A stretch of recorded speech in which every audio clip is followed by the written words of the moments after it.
Hello বন্ধুরা, আমি এই ভিডিওটি কিভাবে বানাচ্ছি আজকে আপনাদেরকে শিখিয়ে দেব। অবশ্যই আমার পুরো ভিডিওটি মনোযোগ দিয়ে দেখবেন, তাহলে আপনিও আমার মতো এরকম ভিডিও বানাতে পারবেন। আর এরকম প্রতিদিন নতুন নতুন ভিডিও দেখতে বা শিখতে আমার পেজ ফলো দিয়ে ভিডিওগুলো শেয়ার করে সাথে থাকবেন। তো বন্ধুরা, আর ঘোর প্যাচ না করে সরাসরি আমি আপনাদেরকে ক্যাপকাটে নিয়ে আসলাম। ক্যাপকাটে নিয়ে এসে আমি যে অভিনয়টা করেছি সেই অভিনয়টা আজকে আপনাদেরকে দেখিয়ে দিচ্ছি। আপনারা যদি এরকম ভিডিও বানাতে চান তাহলে আমার মতো আগে এরকম অভিনয় করে নেবেন। দেখুন আমি কিভাবে অভিনয় করছি, এরকম অভিনয় আপনারা মনোযোগ দিয়ে করে নেবেন। তারপরে আমি আপনাদেরকে ক্যাপকাটে এডিটিং শিখিয়ে দেব। অবশ্যই 15 সেকেন্ড 16 সেকেন্ডের একটা অভিনয় করে নেবেন। তারপরে আমার অভিনয়টা শেষ হয়ে গেলে আমি চলে আসব। অবশ্যই 15 থেকে 18 সেকেন্ডের ভিতরে একটা খালি ফাঁকা শুট নেবেন। আমি যে জায়গায় অভিনয় করেছি এই দেখুন, আমি কিন্তু 15 থেকে 16 সেকেন্ডের একটা ফাঁকা শুট নিয়ে নিচ্ছি। আমি এখন ভিডিওটি স্ক্রল করে প্রথম দিকে একটু আগে যাব। আগে গিয়ে দেখুন আমি খাম থেকে চলে এসেছি। এরকম একটা আমার এক্সট্রা বাজে শ্যুট আছে, এই শ্যুটটা আমাকে ডিলিট করে দিতে হবে। দেখুন আমি স্পিডে চাপ দিলাম, চাপ দিয়ে আরেকটি স্ক্রল করে আমি যে চলে আসলাম, এটাকে আমাকে ডিলিট করে দিতে হবে। স্পিডে চাপ দিলাম, এই মাঝের অংশটা ডিলিটে চাপ দিলে আমার এই বাড়তি অংশটা ডিলিট হয়ে গেল। এখন আমি নিচের অপশনগুলো থেকে খুঁজে নেব ওভারলিতে ক্লিক করব। দেখুন উপরে ভিডিওটা নিচে চলে আসলো, মানে ফাঁকা শ্যুটটা নিচে চলে আসলো।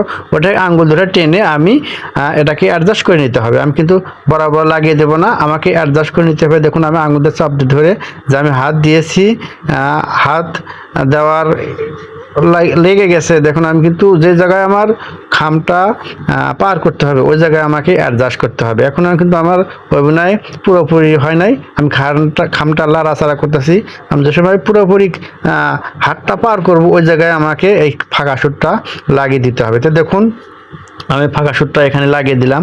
এখন শুধু ফাঁকা শ্যুট দেখা যাচ্ছে। আমাকে এখন কি করতে হবে, নিচের অপশন থেকে খুঁজে নিতে হবে মার্কস। এই দেখুন আমি মার্কসে ক্লিক করলাম। মার্কসে ক্লিক করলে অনেকগুলো অপশন চলে আসবে। এর ভিতরে একটা অপশন রাইট অ্যাঙ্গেল আমি লাল চিহ্ন দিয়ে দিলাম। এই অপশনটা ক্লিক করলে স্ক্রিনের পুরো একটা হলুদ কোটের দাগ চলে আসলো। এটাকে আঙুল দিয়ে ধরে চাপিয়ে দিলাম, চাপিয়ে এটাকে টেনে নিয়ে খামের উপর বসিয়ে দিলাম। খামের উপর বসিয়ে আমি কিন্তু আমার মন মতো অ্যাডজাস্ট করে নিয়েছি। আপনারাও অবশ্যই টেনে টুনে সাইজ মতো আপনাদের মন মতো অ্যাডজাস্ট করে নেবেন। আমি কিন্তু খামটা বরাবর করে একবার ঠিক মতো অ্যাডজাস্ট করে নিচ্ছি। অ্যাডজাস্ট করে নিয়ে টিক চিহ্নের উপর ক্লিক করলে আমার মার্কসের অপশনটা কিন্তু অ্যাডজাস্ট হয়ে গেল। এখন কিন্তু আমি ভিডিওটি প্লে করছি। দেখুন আমার ভিডিওটি কিন্তু ম্যাজিকের পরিণত হয়েছে। দেখুন আমি খামটা কীভাবে পার করে ফেলালাম। তো আমাকে এখানে আরেকটা কাজ করতে হবে। খামটা পার করে ফেলেছি, এই জায়গায় আমাকে আবার নিচের অপশন থেকে স্পিডে চাপ দিয়ে নিচের অপশনে ক্লিক করতে হবে। ক্লিক করে স্পিডে চাপ দেবো। স্পিডে চাপ দিলে নিচের অপশন একটু কেটে যাবে। দেখুন আমি নিচের অপশনে ক্লিক করব, আঙুল দিয়ে নিচের ভিডিওটি ক্লিক করব, তারপরে স্পিডে ক্লিক করব। স্পিডে চাপ দিলে আমার ভিডিওটি কেটে গেল। দেখুন কেটে গেল। এখন আমাকে এই কাটা ভিডিওটি আঙুলের টেনে একটু ফাঁক করে দিতে হবে।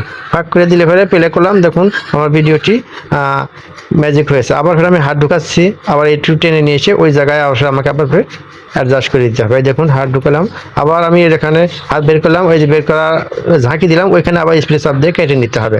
এই দেখুন আমি স্পিডে চাপ দিচ্ছি, নিচের ভিডিওটা ক্লিক করব, তারপরে স্পিডে চাপ দেবো। স্পিডে চাপ দিলাম, কেটে গেল। এখন ভিডিওটি হালকা এখানে একটু সরিয়ে নিতে হবে। এখানে সরিয়ে দিলাম, সরিয়ে দেওয়ার পরে পুরো খামটা আবার ফের দেখা গেল। এই দেখুন আমার হাতের ঝাঁকের সাথে সাথে আমার ওই জায়গায় আবার ফের অ্যাডজাস্ট করে নিতে হবে।